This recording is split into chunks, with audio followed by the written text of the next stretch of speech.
उधर पश्चिमी मीडिया ने दावा किया कि ग्रीस की हरकतों से परेशान होकर तुर्की ने अमेरिका से उसकी शिकायत कर दी। तुर्की ने आरोप लगाया कि ग्रीस जंग के लिए उकसाने वाले कदम उठा रहा है, जिससे दोनों देशों के बीच तनाव बढ़ता जा रहा है।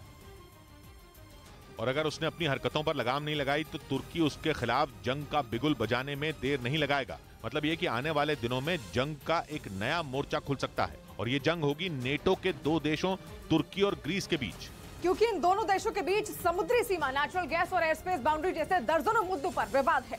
लेकिन सबसे बड़ी लड़ाई एजियन सागर के टापुओं को लेकर है। तुर्की का आरोप है कि एजियन सागर में मौजूद विवादित टापुओं पर ग्रीस अपनी सेना तैनात कर रहा है, जिससे दोनों देशों के बीच तनाव बढ़ता जा रहा है। और पश्चिमी मीडिया का दावा है कि इसी वजह से तुर्की ने अमेरिका से ग्रीस की शिकायत की, ताकि भविष्य में नेटो देशों के बीच होने वाली जंग को रोका जा सके। हालांकि इससे पहले ग्रीस ने 6 जनवरी को एजियन सागर में हुई एक घटना को लेकर यूरोपियन यूनियन से तुर्की की शिकायत की थी और उसने आरोप लगाया था कि एजियन सागर में तुर्की का एक छोटा जहाज उसकी समुद्री सीमा में घुस आया था, जिसके बाद ग्रीस के जहाज ने तुर्की के जहाज को खदेड़ दिया था। इस घटना के बाद ग्रीस ने यूरोपियन यूनियन को इस बारे में चिट्ठी लिख दी, क्योंकि ग्रीस एजियन सागर के द्वीपों पर अपना हक कमजोर नहीं पड़ने देना चाहता। और इसलिए उसने अपनी चिट्ठी में लिखा कि एजियन सागर में तुर्की के घुसने से बात बिगड़ सकती है, जिसकी वजह से नेटो के दो देश आपस में लड़ पड़ेंगे।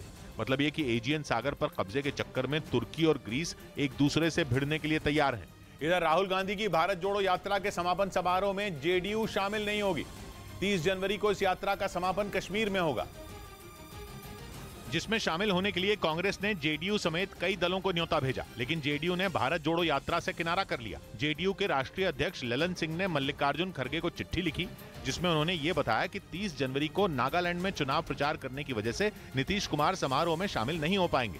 उधर राहुल गांधी की भारत जोड़ो यात्रा पर कांग्रेस के पूर्व नेता गुलाम नबी आजाद बुरी तरह भड़क गए। गुलाम नबी आजाद ने आरोप लगाया कि भारत जोड़ो यात्रा में उमड़ रही भीड़ के पीछे कांग्रेस पार्टी या उसके नेता नहीं है, बल्कि वहां की क्षेत्रीय पार्टियों की मदद से राहुल की यात्रा में भीड़ जुटाई जा रही है। मतलब ये कि केंद्र सरकार के खिलाफ निकाली जा रही राहुल गांधी की यात्रा गुलाम नबी आजाद से झगड़ने में फंस गई।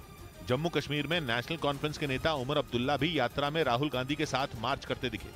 ऊपर से महबूबा मुफ्ती भी यात्रा में शामिल होने का ऐलान कर चुकी हैं। यात्रा में उमड़ रही भीड़ को कांग्रेस के नेता अपनी बड़ी कामयाबी मान रहे हैं, लेकिन गुलाम नबी आजाद तब भड़क गए जब राहुल गांधी ने गुलाम नबी आजाद की पार्टी पर एक टिप्पणी कर दी। राहुल ने एक दिन पहले कहा था कि गुलाम नबी आजाद के कई सहयोगी कांग्रेस में लौट चुके हैं और गुलाम नबी आजाद अब अकेले रह गए। इसके बाद गुलाम नबी आजाद की पार्टी डेमोक्रेटिक आजाद पार्टी के कई नेताओं ने कांग्रेस को घेरना शुरू कर दिया। आरोप लगाया गया कि जम्मू कश्मीर में कांग्रेस तो केवल बाकी पार्टियों के सहारे मौजूद है